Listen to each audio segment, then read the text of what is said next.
Fatima Az-Zahra serait née vers 605 dans une époque où l'Arabie était plongée dans l'ignorance et l'obscurité, la Jaïliya.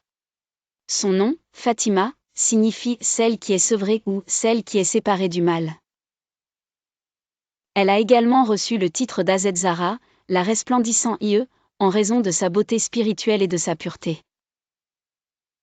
Fatima a grandi dans un environnement difficile. Les Mécois persécutaient le prophète Mohammed et les premiers musulmans. Fatima, bien que jeune, a été témoin de ces épreuves. Elle voyait son père être insulté, frappé, et rejeté par sa propre communauté. Mais elle restait forte, comme une montagne inébranlable. Un jour, alors que le prophète était en prière, des idolâtres ont jeté des déchets sur lui. Fatima, encore enfant, est venue en pleurant pour nettoyer son père.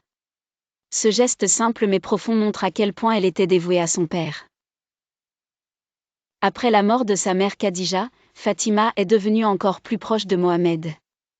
Elle prenait soin de lui, le réconfortait, et était toujours à ses côtés.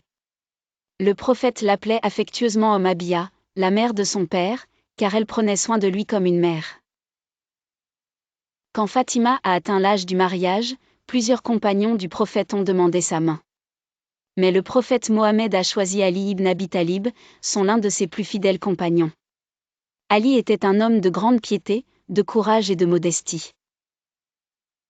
Le mariage de Fatima et Ali a été simple et humble, reflétant les valeurs de l'islam.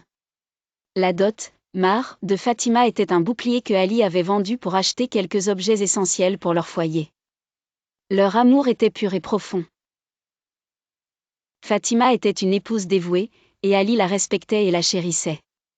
De leur union sont nés plusieurs enfants, dont les plus connus sont Hassan, Hussein, Zainab et Kaltoum. Le prophète avait un amour profond pour Fatima et disait d'elle, « Fatima est une partie de moi. Celui qui la met en colère me met en colère. » La mort du prophète Mohammed en 632 a été un choc immense pour Fatima. Elle a été profondément affectée par cette perte. Fatima est décédée quelques mois après son père, à l'âge d'environ 28 ans.